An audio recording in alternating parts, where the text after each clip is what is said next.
Hey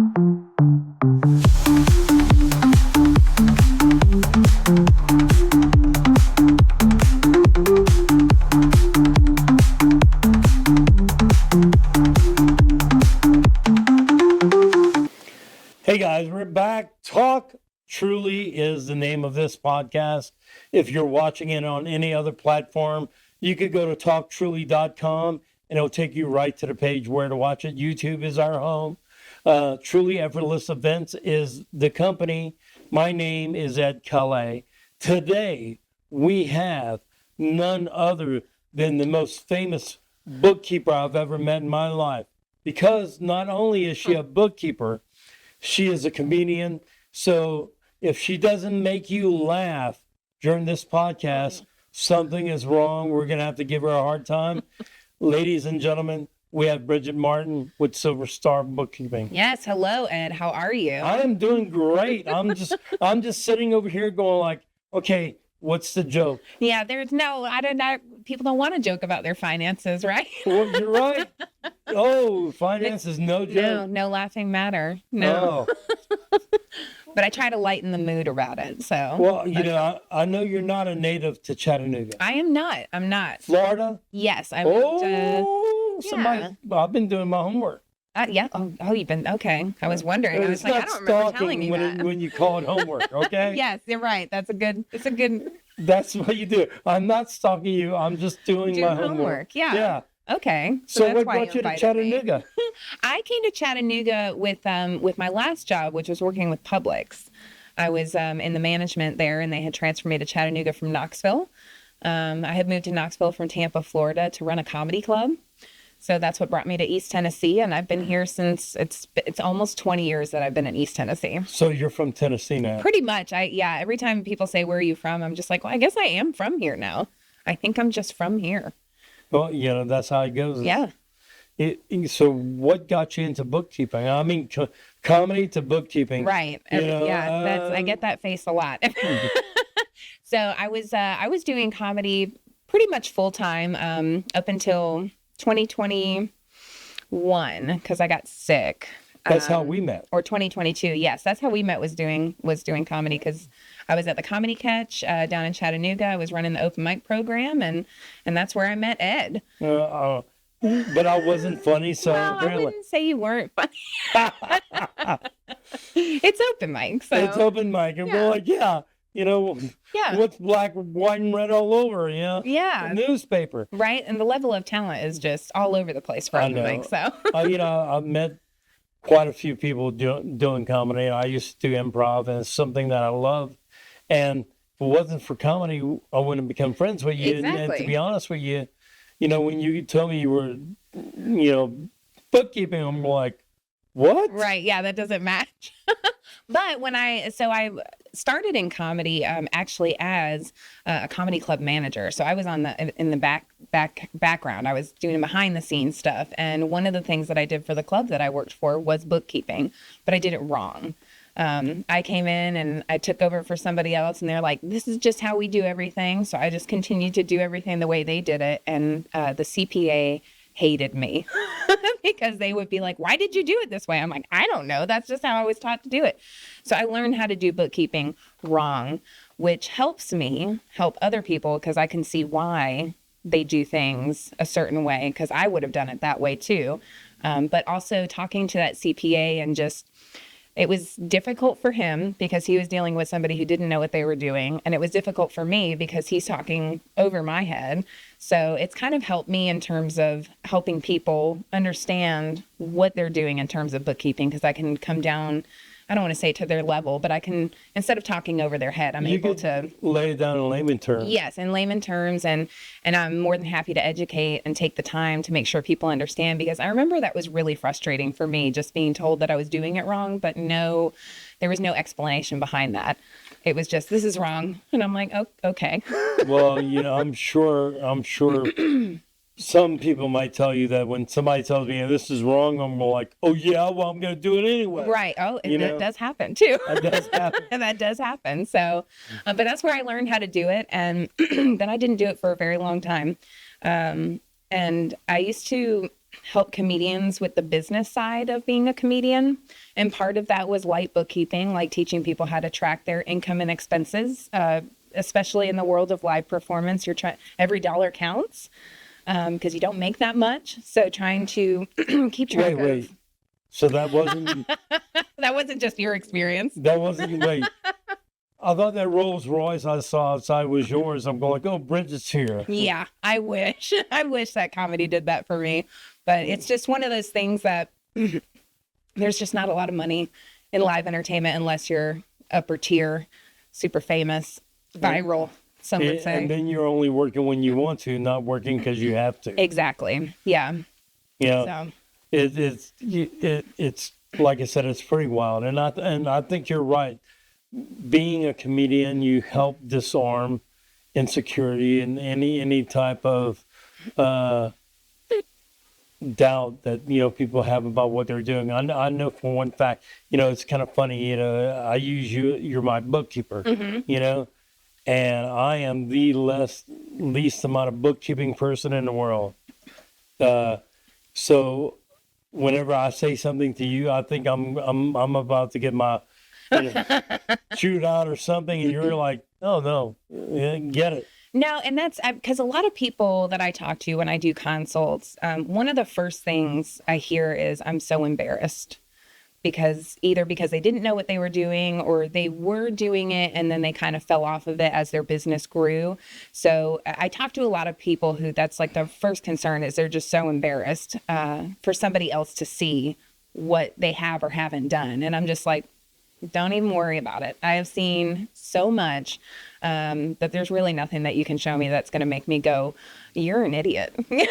Like I would never say that to anybody. So, well, one of the wisest piece of advice that I ever got from someone, they were, I'd say millionaires, close to a billionaire. I mean, they made the money, is do what you're good at. Yes. And find someone to do the things that you're not. Yes. For, like I had this one gentleman tell me, he goes, you need to make the money and you need to pay someone to count it for you. Yes.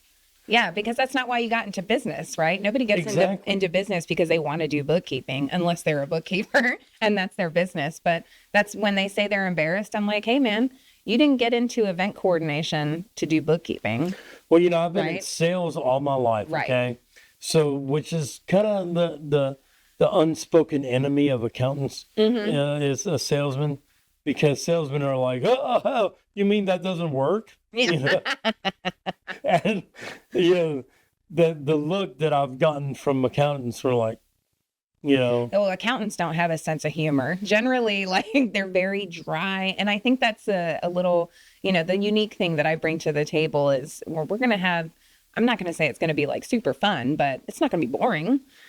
So it won't be fun? No. Well, I'm out of here. No. I shouldn't say it's not. It's fun for me. I like it because bookkeeping is like a puzzle. Mm-hmm. I organize finances. I organize financial information. So it's just constantly looking at things and putting the pieces together and making it match and cleaning it up. Yes. Organizing. And so when I get something that's, people are really embarrassed to bring something that's really messy and has a lot of things that need to be fixed. But like, that's my favorite thing because I look at it and I'm like, okay, here's what it looks like. And then I take it to where it needs to be. And it's just, it's so gratifying. Pay attention to her number when she just said she likes to fix things. So that way her numbers are going to be on screen. So if you need something or if you have like having issue with a jigsaw puzzle. Yes, I love puzzles. Yeah, call Bridget. Take a picture. She'll say, oh, look, see the corners right there. That's what you have to do. Yeah, always start with the corners. Yeah, always start with the border and then you fill it in. So, there's a ton of people going into business, for themselves. In fact, I was lucky enough just this morning to talk to, a web developer who really came into with a passion to have affordable websites for everything because, that's an expensive thing. I'm telling you. Yeah. It's like when you're putting up a website, people go like, well, it's only going to be blah, blah, blah, $1,000 for the low cost of blah, blah, blah a month. And you're going like, So I want to know who you're talking to where it's $1,000 because I don't even think that's right. Oh, you know, It's like thousands of dollars well, to I'm get a saying website. thousand. Yeah. The Okay. the one this morning could do a website for like 500. That's amazing. Yeah, I need to connect you with her. Because Yeah. Because I see what people are spending on websites all the time. And I'm just like, I was just recently quoted, like someone saw my website, and I think my website's pretty good. yeah, you got a lot Shout going out to on there. There's a lot of functionality. yeah, shout out to Meditech. They do my website and my Metacard and all that good stuff. Meditech.com. But I had a rival, going like, oh, we could do this and this and this and this and this, and it's only going to be an arm and a leg. For real though, you got to put in some body parts for a good website. Yeah, it's a lot of money. But the thing about the websites though is they're really just to make sure that you're legitimate. Then people go to your Facebook page. Yeah, that's the first thing I do when I'm looking for a new business or doing research on doing my homework on someone. Not stalking. Not stalking. When I'm doing my homework, the first thing I look for a business is their website because that's where I'm going to get all the information I want to find. And if they don't have a website, generally they have like a Facebook page, which isn't my favorite thing, but I mean, it's something. And I get that because of how expensive it is to have a website. It's just one of the biggest expenses I see on somebody's financials is advertising and marketing. Well, if there was some advice that you would give, for someone starting a business when it comes to bookkeeping, everything like that, what would it be? So we actually designed a new business checklist for people, and we have that on our website too. And it's just kind of just the top things that you should be concerned about. And then opening your business bank account so that you can separate your personal and your business stuff. That's super important. Starting that right off the bat, I think, is probably one of the biggest things because so many people who start small businesses use their personal checking account to take in payments and pay out expenses and things like that. And then as their business grows, they're like, oh, maybe I should go ahead and get that checking account now for my business. But they've already established so much activity in their personal accounts. So I always recommend start off the bat, clean break. Don't put any business stuff in your personal accounts. Do it all out of one business account. But just setting up your tax ID numbers with the federal government and the state governments. And depending on what industry you're in, those requirements are different in terms of who you need to establish an account with. Setting up a good accounting system for yourself, whether you're hiring somebody to do it for you or doing it yourself, just having something in place because that's super important when it comes time for taxes. That's probably the busiest time for us is the last quarter of the year when people start looking at what's coming up in terms of like what they have to do. I'm going to have to file my taxes. I'm going to need all this information. I don't have all this information. You can't see it, but I'm I'm off screen turning my head because I I was one of those people, doing that. And, because I'm going, Yeah. Oh, yeah. Because like once you get that idea for the business and you're ready and you're excited and you want to get started, like you just want to go. And then you kind of start to figure it out as you go along. Like, oh, I guess I should have done this. Oh, I need to do this. And so a lot of people don't know, what the basics are for getting your business up and going. And so we help people with that in terms of financial part, making sure that you start off on the right foot. What's the one thing if people, starting their business and everything that they need to keep track of? I mean, do they always hold on to every receipt and just put it in one little thing? Receipts are a big thing. We get a lot of questions about receipts, and I'm always amazed at the receipts that people do keep because you will ask them for a receipt on something that they spent thousands of dollars on, and they're like, I don't have that receipt, but they have every Burger King receipt that they have ever gotten. So I'm going to get paid back for that burger. Yeah, I can tell you how many Whoppers they've had, but I couldn't tell you how much they paid for that camera. Please don't tell No, I'm not going to tell anybody about yours. I mean, it's kind of embarrassing. No. Yeah, for your account, I have a special hashtag system where I'm Oh, it's a Taco Bell today. Yeah. But that's one is being able to track where your money's coming from and where it's going is so important. And having those receipts is helpful. I always tell people you can scan them and drop them into a folder on your computer and then just forget about them. Like you don't have to hold the actual receipt. And now there's a lot of as technology advances, it's kind of I say it's helpful. I don't like robots. I'm very against like AI and robots, but like receipt tracking software, there's that out there. So that's helpful. I always recommend that. But once it starts to get into robots, I'm like, we're not going there. Why? Because they're going to take, have you not seen the Terminator? They are going to take over. Machines will rise. Well, I'm scared of that. You're scaring me now. You should be.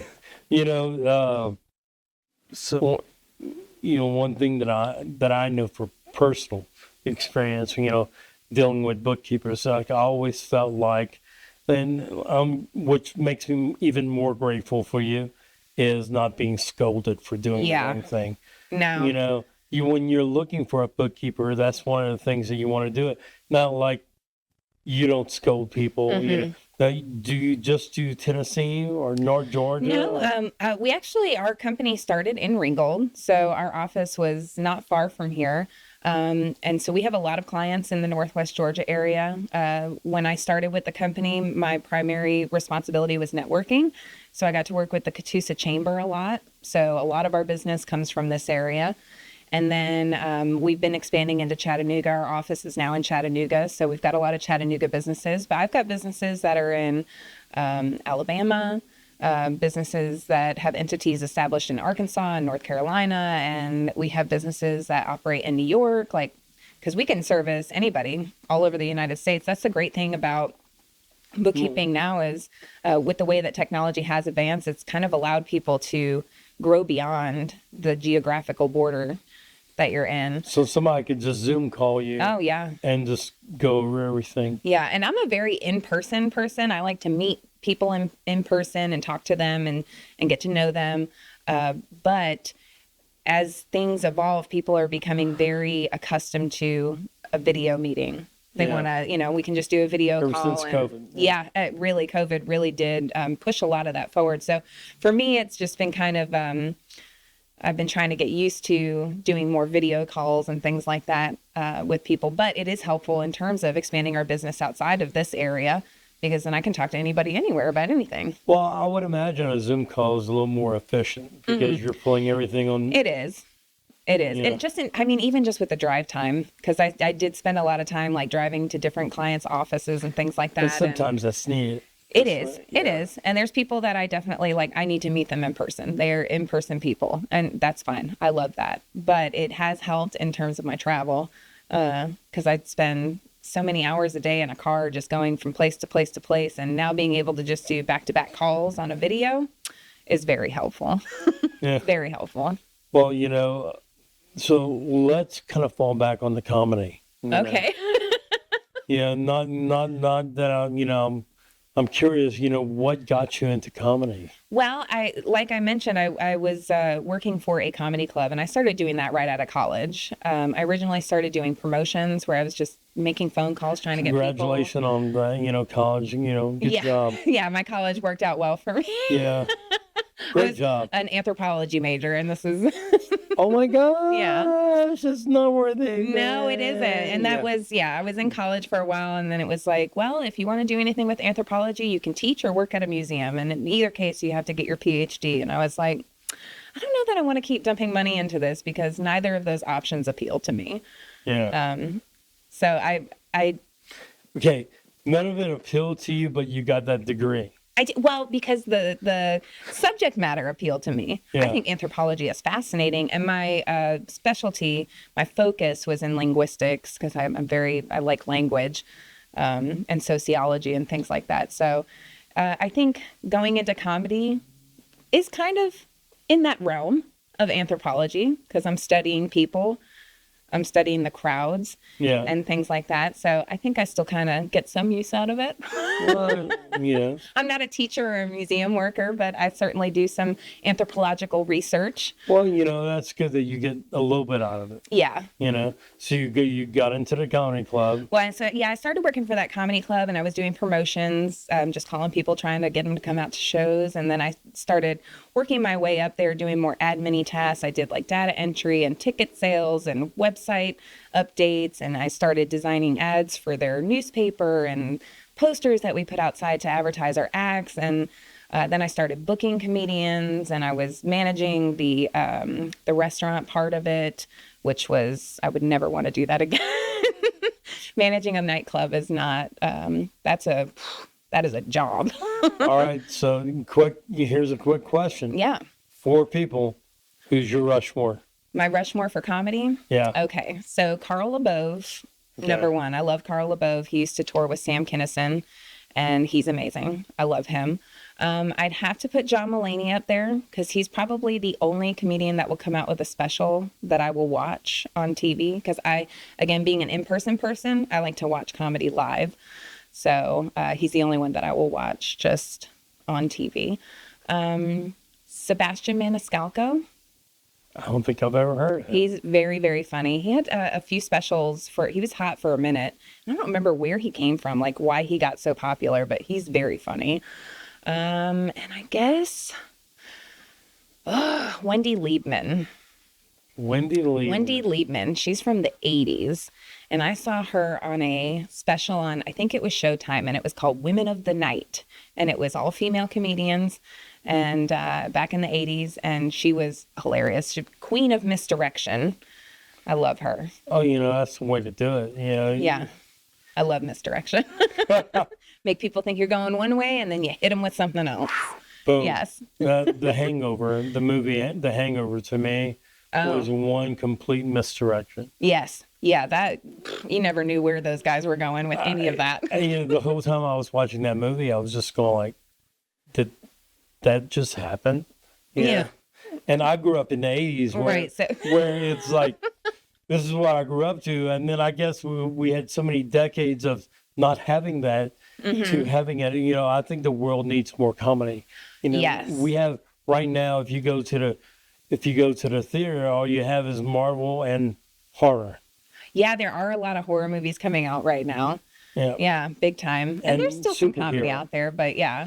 Not the kind of comedy that, No. Well, and that's what I really enjoy about doing comedy. So I was behind the scenes for a long time. I wasn't interested in performing. And then after I got divorced, I had a lot to talk about.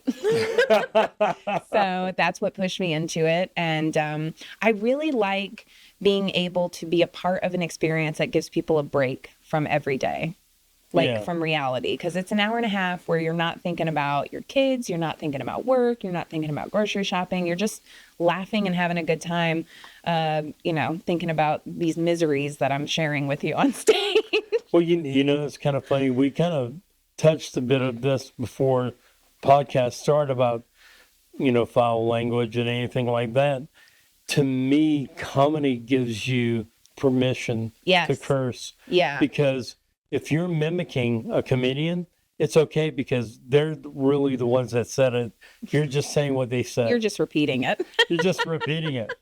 Yeah. And it's kind of been like really, oh man, it's the bells. It's time for, I would say it's time for a shot, but we have nothing to It's early. It's early. Guys, 4:00 in the morning is not the time to do shots. Okay. Yeah, I think the winery downstairs is closed too. So totally forgot about the winery downstairs. I tried to go in there first for the podcast. I don't know why I thought that's where we'd be. Well, it's a magnet. Yeah. It's I think it was just habit. You're like, come on. Yeah. You want to be in there. Yeah. Yeah. I guess posting that person at the door saying all the cool kids are in here. Yes. That was didn't helpful. work. I didn't talk to them first because they didn't look like a cool kid. Wow, I need to, I need to find a better person to lure. Give them a different in. hat.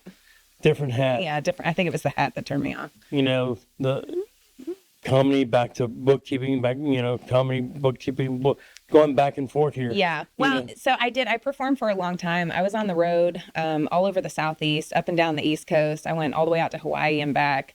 And I remember you going to Hawaii. yeah, that was really fun because I'd never been to Hawaii. What part of Hawaii did you go to? We went to the big city, Honolulu. Oh yeah, I've been there quite a few times. I used to do a lot of business in Really? in Oahu. Yeah. That's lucky you. Yeah. Well, it's kind of funny. It's like the surprise to have all the connections. I probably will again. I've been like maybe 5 times. Man, I can't wait to go back. And I didn't realize how much homeless were on. So many. But, I found out why. It's because these big cities that are code, they put their homeless on a plane and just send them to Hawaii. Well, I mean, and not to, make light of homelessness, but I mean, there was one guy that was just sleeping on the beach until the tide came up high enough to like reach his feet. The waves were lapping his feet and he woke up and then he rinsed off and like walked down to go find another place to lay down. I was like, I mean, I guess there's worse places to be homeless. Exactly. So Now, it was significant population. Now, if people were trying to get in touch with you, whether if it's for bookkeeping or for comedy, because you do private shows as well. I do a lot of fundraisers now. And corporate events, yes, right? Yeah. Yeah, I want you to do a golf tournament with me. Yeah, you mentioned that. Yeah, because I want you standing at the hole and roasting every golfer. I would love to make fun of golfers. That would be so much fun. I would enter into that tournament just to have that happen. Just to be made fun of. Just to make fun of. And I think that would be the most popular thing. But I'm going to give you the camera and let you tell everybody. Yes. I am Close Bridget up, Martin Mr. DeVille. with Silver Star Bookkeeping. And if you want me to, organize your finances, you can hit me up at silverstarbookkeeping.biz, or you can call my office line at 423-418-5055. My admin, Nikki, will pick up and you just say, I'm looking for the comedian, and she'll know exactly who to send you to. I'm the only one in the office that does comedy, I think. Yeah, well, how about if somebody wants to get in touch with you for comedy? For comedy, I have a website. And you can just look up Bridget Martin Comedy, and I should pop up on the top, but it's robotp9.com is my... It's so weird to say that out loud in a business setting. It's whenever I do networking, people are like, oh, I heard you're a comedian. I'm like, who is telling people that? Because... It was me. Yeah. It was me. It's weird to invite people to that, only because I will say it is not suitable for work. Yes, it's not. That is not suitable for work. So I always tell people come with an open mind. But yeah, you can find me. Just Google my name on the Google. Awesome. I pop up right there. Thank you so much. Thank you. I appreciate you having me out, Ed. It's always good to see you. Well, here we come to another close to Talk Truly. So again, you can find us at talktruly.com if you're watching this on a different platform. Also, area52.com. You want to check it out. You see the lovely studio we have here, with all the fun stuff in here. And it's great that you're coming aboard. You'll see us maybe on TikTok, on YouTube, on Facebook. We'll be everywhere. Again, my name is Ed. Thank you again for joining us. Have an amazing day.